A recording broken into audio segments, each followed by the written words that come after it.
When a playful young gorilla pushed his father too far, the silverback's reaction shocked everyone.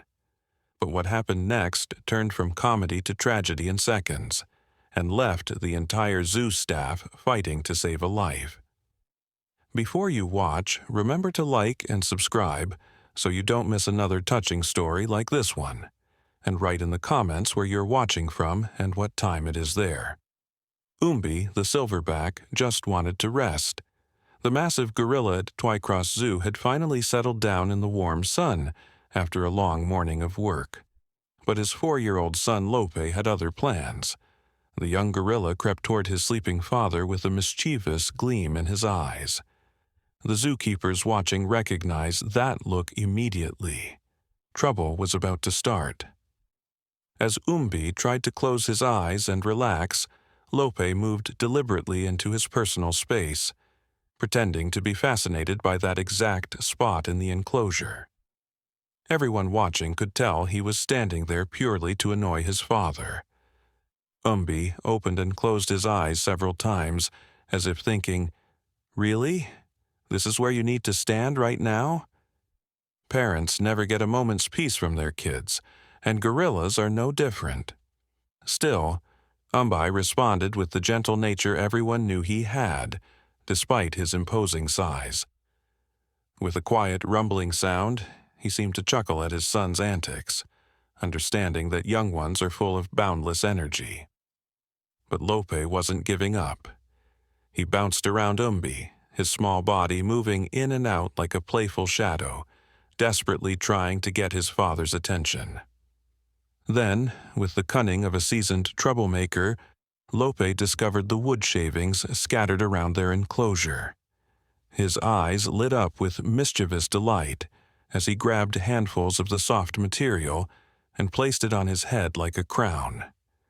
The crowd gasped and then burst into laughter as the young gorilla paraded around, wearing his makeshift hat with the pride of a king.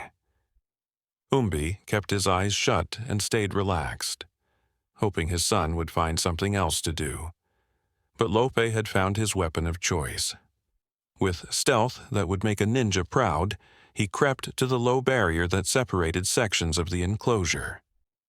Sliding his small hand through the gaps beneath the wall, he began stealing wood shavings from Umbi's side, one handful at a time. The zoo staff knew Umbi as a gentle giant, but they also knew he was still a wild animal and the undisputed leader of his family. Through the gaps in the barrier, father and son stared at each other in what witnesses would later describe as a hilariously intense standoff. Lope's dark eyes gleamed with mischief, while Umbi's wise gaze carried the weight of paternal exhaustion. The young gorilla then moved to the opposite side of the barrier, where his father was leaning, and, with deliberate provocation, began striking it with his small fists. The sound echoed through the enclosure like a drumbeat of rebellion. Umbi, pushed beyond his limits, responded with a single decisive knock from his side, a thunderous warning that silenced his son's defiant percussion. Annoyance flickered in his eyes when Lope came even closer and started casually pulling up grass. Umbi opened his eyes fully, focusing completely on his son. Their eyes met in a silent conversation that spoke of boundaries and respect. This wasn't just playful behavior anymore. It was testing limits. But just like children everywhere, Lope didn't know when to stop. Then came the moment that would transform this amusing family squabble into something unforgettable. The magnificent Silverback, his patience finally exhausted, made a decision. In what could only be described as an act of parental surrender disguised as participation, he slowly reached for the scattered wood shavings near his resting spot. The crowd held its breath as the mighty Silverback placed the soft material on his own head. It was a moment of pure paternal love wrapped in resignation, a gesture that said, "If you can't beat them, join them." The spectators erupted in joyous laughter. Lope, seeing his father's unexpected participation, was overcome with delight. following his father's lead with the enthusiasm of a child whose wildest dreams had come true. He grabbed even more wood shavings and piled them high on his head, wearing the natural material like a magnificent cloak. The crowd was in complete hysterics now, their laughter filling the air as they watched this incredible display of gorilla family dynamics. People pointed and cheered as Lope spun around, making amusing faces, but this moment of triumph would be short-lived. Umbi huffed and quickly stood up, realizing his strategy had backfired. The indulgence hadn't calmed his son. It had only encouraged more mischief. Maybe he was trying to cool down before making a scene in front of the watching humans. He moved to another corner of the enclosure, hoping for just a few minutes of peace. But peace wasn't meant to be that day. Lope and his baby brother Shufi, emboldened by their father's earlier participation, followed him with renewed energy. Their playful shrieks grew louder, their movements more reckless. After his second attempt at quiet rest was ruined, Umbi decided he'd had enough. In one explosive movement that barely gave his sons time to react, he charged toward them with the full power of an angry silverback, showing them exactly what a displeased adult gorilla looked like. The zoo visitors gasped, suddenly remembering that despite the earlier comedy, these were still wild animals with incredible strength. Little Shufi, sensing real danger, immediately ran toward the safety of the indoor enclosure where his mother Ozala was resting. But Lope, caught between surprise and defiance, hesitated for just a moment too long. Tom Mitchell, a senior keeper who had been watching the interaction, saw what happened next unfold in horrible slow motion. Lope turned to flee. The young gorilla scrambled toward the climbing structure in the corner, a complex arrangement of ropes, platforms, and wooden beams designed to encourage natural behaviors. In his panic, Lope's coordination failed him. His small hands grasped for the rope, but his foot slipped on the wooden platform. Time seemed to slow as the 4-year-old gorilla lost his balance completely. The crowd's laughter died instantly. Lope fell backward, his small body twisting in the air. He reached desperately for anything to break his fall, but there was nothing. The sickening sound of impact echoed through the enclosure as Lope's head struck the edge of a concrete support beam. Then, silence. The young gorilla lay motionless on the ground, his small chest barely moving. Wood shavings that had been his crown just minutes ago were scattered around him, like a terrible reminder of the game that had gone so wrong. "Oh my God," someone in the crowd whispered. Umbi's charge stopped immediately. The massive silverback stood frozen for a heartbeat, his eyes locked on his son's still form. Then he moved, not with the aggressive power of his charge, but with a gentleness that seemed impossible for a creature his size. He crossed the enclosure in 3 long strides and knelt beside Lope. His massive hands, capable of incredible force, touched his son with the tenderness of a heartbroken father. Lope didn't respond. Umbi made a sound, a low, worried vocalization that the keepers had never heard from him before. It was the sound of pure fear. Tom Mitchell's hand shook as he grabbed his radio. "Emergency in the gorilla enclosure. Lope is down. He's not moving. We need Dr. Sarah immediately." Inside the observation room, the zoo's head veterinarian, Dr. Sarah Chen, was already running. She'd been watching the playful interaction on the monitors and had seen everything. "Get the medical kit," she shouted to her assistant, "and call Dr. Patterson for backup. I'm going in." "Sarah, wait." Tom's voice crackled through the radio. "Umbi is with him. I don't think he'll let anyone near." Sarah grabbed the emergency medical bag and headed for the keeper's entrance to the enclosure. Through the glass, she could see Umbi cradling Lope's limp body against his chest, rocking slightly, making that worried sound over and over. "I'm going in anyway." Sarah said firmly. "That child needs help now." The visitors watched in horrified silence as Sarah entered the enclosure slowly, her medical bag held in front of her. She'd worked with for 8 years, had raised him since he arrived at Twycross as a young adult, but she'd never had to approach him like this, when one of his children was hurt and his protective instincts were fully engaged.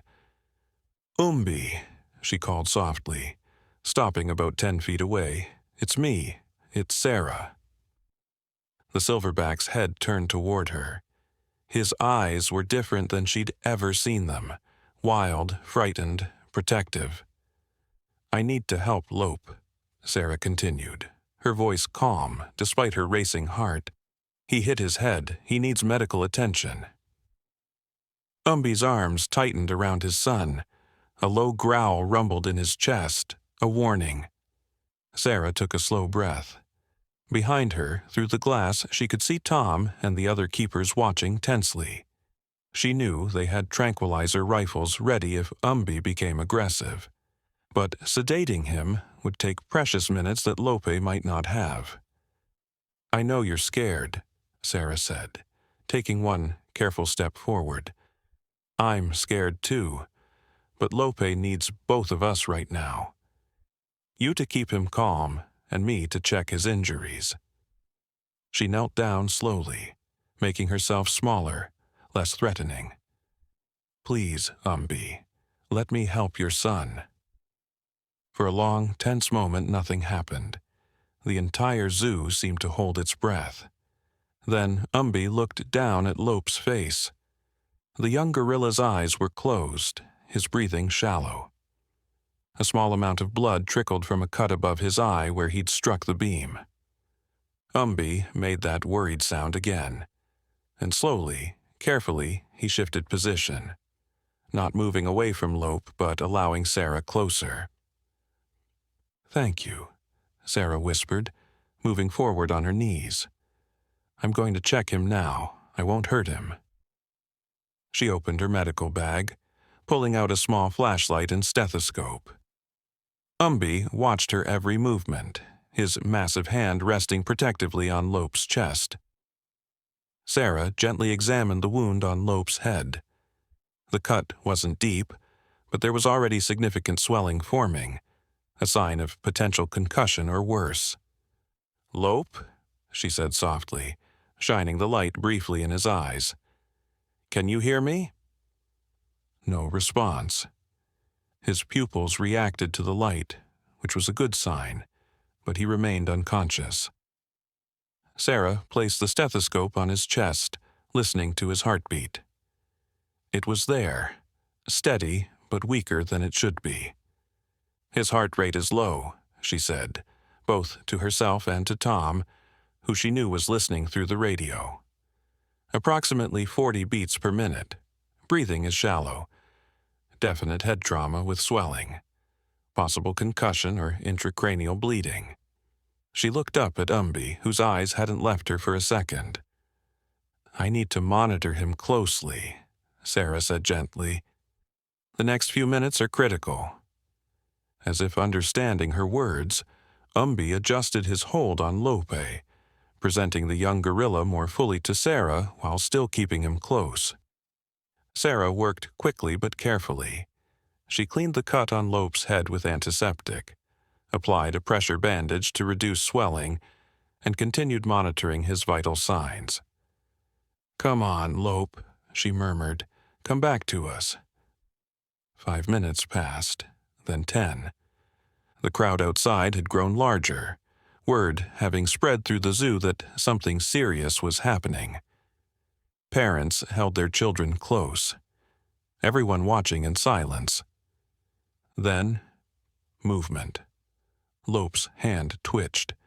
"That's it," Sarah breathed. "Come on, little one." Lope's eyes fluttered, his small face scrunched up, and he made a confused, pained sound.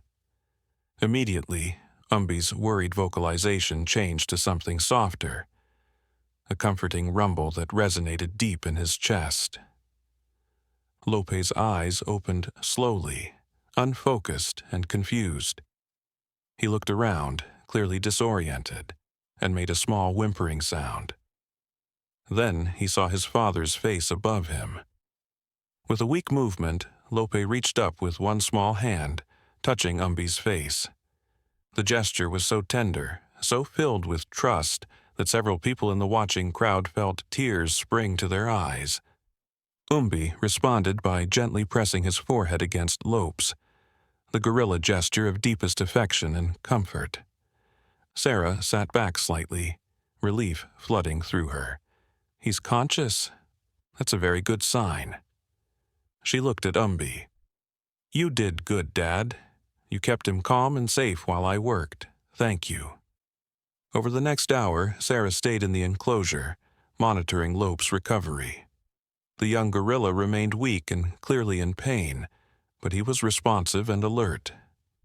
Dr. Patterson arrived, and, working together through the enclosure barriers, they determined that while Lope had suffered a significant concussion and minor skull fracture, there didn't appear to be any life-threatening internal bleeding.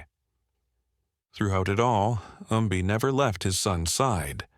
The massive silverback who had charged so aggressively just an hour before was now the gentlest caregiver imaginable, supporting Lope's head, keeping him warm, and responding to every small sound the young gorilla made. When Sarah finally emerged from the enclosure, she was exhausted, but smiling. The crowd, which had waited all afternoon, erupted in applause.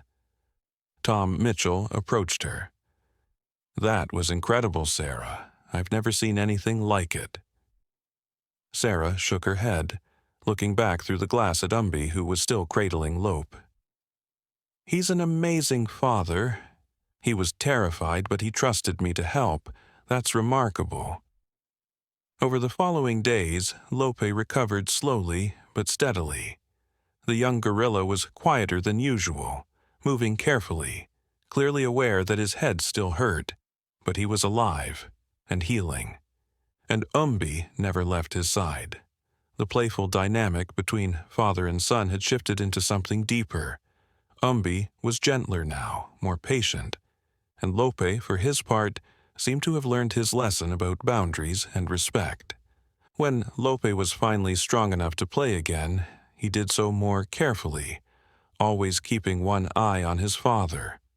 And when he grew tired, he would curl up against Umbi's massive chest, safe in the knowledge that his father would always protect him. Because sometimes the greatest lessons come not from play or discipline, but from the moment when everything goes wrong, and love proves stronger than fear. Did you enjoy this story? Do you think animals have the same parental instincts we do?